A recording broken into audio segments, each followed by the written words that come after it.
今回は今が旬の新玉ねぎで作る玉ねぎ焼きの作り方をご紹介します。シンプルな材料で玉ねぎを焼くだけで驚くほど美味しいおかずになります。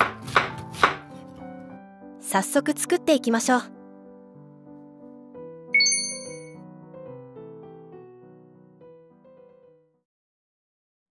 まずは玉ねぎ焼きに合うタレから作っていきます。お酢を大さじ3杯、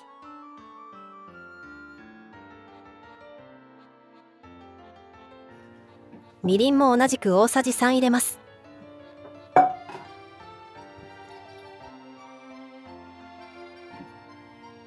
お醤油は大さじ 1.5 杯、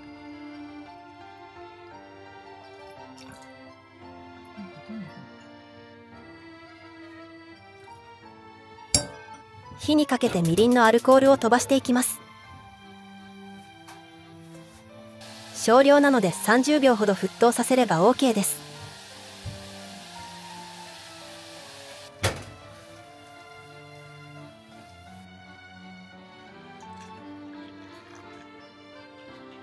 器に移したらおろし生姜を小さじ半分入れて香りをつけます。この瓶に入っているのは以前ご紹介した発酵生姜です。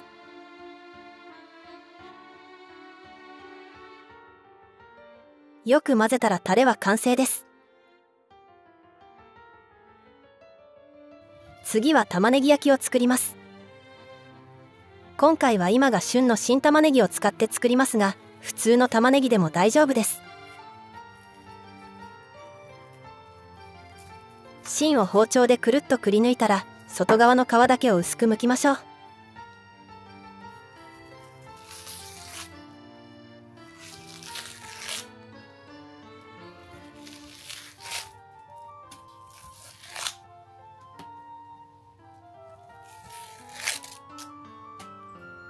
頭を落としたら半分に切ってから薄切りにします。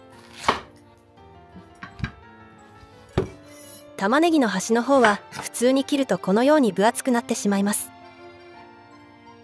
最初に細かく切り込みを入れてからスライスすると均等に薄く切ることができますよ。均等に薄く切ることで火の入りが均一になり美味しく仕上がります。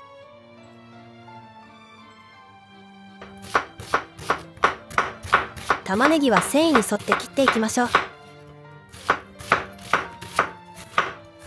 玉ねぎに含まれるオリゴ糖は加熱することで溶け出すので、生で食べるよりも効率よく体に取り入れることができます。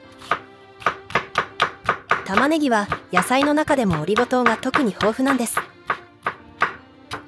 オリゴ糖は腸内で善玉菌の餌となり、善玉菌を効率よく増やしてくれる働きがあります。腸内環境を整えることで便秘解消に役立つだけでなく、肌のコンディションを整えたり免疫機能を高めたりするのにも役立ちますよ。玉ねぎを加熱すると細胞内に含まれる健康成分ケルセチン、イソアリーン、グルタチオンなども溶け出すので、加熱していただくメリットも多いです。薄切りにしたらほぐしながらボウルに移しておきましょう。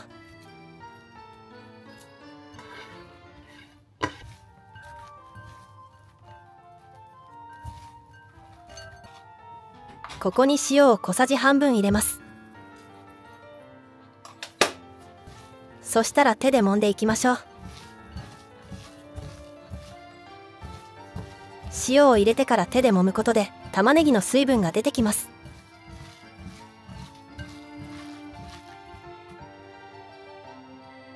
こんな感じ。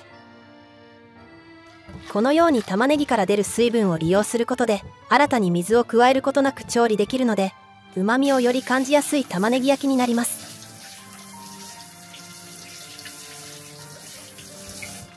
ここに米粉を大さじ2杯加えます。玉ねぎから出た水分で米粉もつきやすくなりますよ。今回は最小限の米粉で作っているので、玉ねぎに対して米粉が少なすぎると焼いた時にばらけてしまうことがあります。皮を剥いた状態で 250g の玉ねぎの量に対し米粉を大さじ2杯入れているので、もう少し大きい玉ねぎの場合は米粉を大さじ3に増やしてください。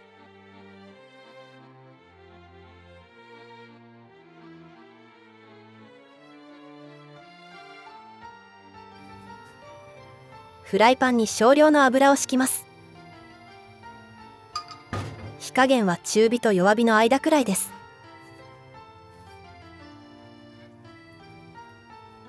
玉ねぎをフライパンに入れてお箸で形を整えていきましょう。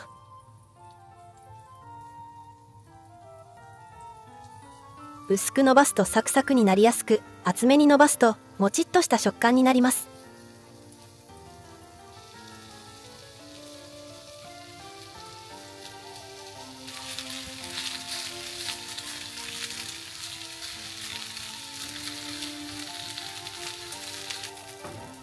3分くらい焼き、裏にしっかりと焼き目がついてきたら裏返しましょう。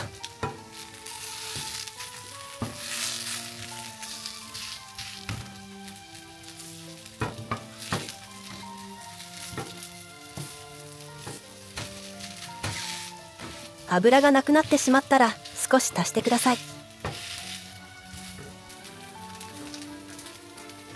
裏面も 2、3分焼き、こんがりと焼き色がついたら網かキッチンペーパーの上に置いて油を切ります。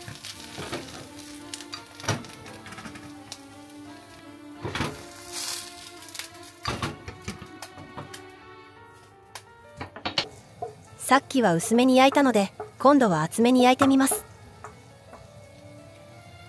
サイズも少し大きめにしました。一口サイズで焼いたり大判で焼いたりとお好きな大きさで焼いてみてください。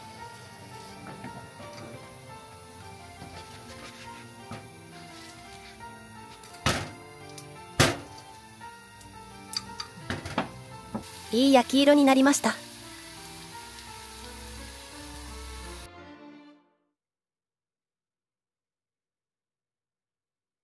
完成です。外側がカリッとしていて美味しそうです。先ほど作ったタレにつけていただきます。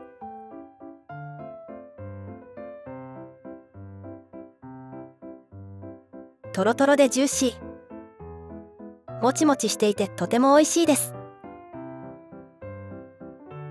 香ばしい香りが鼻から抜けて、このさっぱりしたタレでいくらでも食べられそうな美味しさです。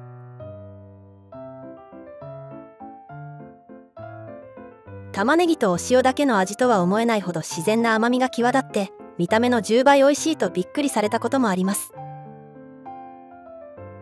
食感がトロトロなので、玉ねぎのシャキシャキ食感が苦手な方も美味しくいただけると思います。個人的には厚めに焼いたものより薄く焼いたものの方が美味しく感じました。アレンジとして鰹節と青のりをかけるとお好み焼きのようになってまた違った美味しさになります。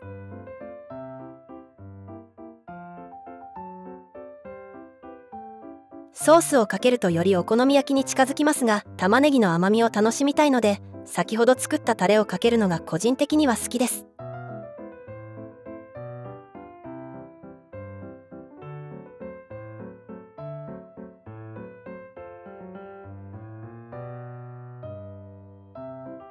今回は玉ねぎ1個で作りましたが、玉ねぎ1個でこのくらいのサイズの玉ねぎ焼きが6個できます。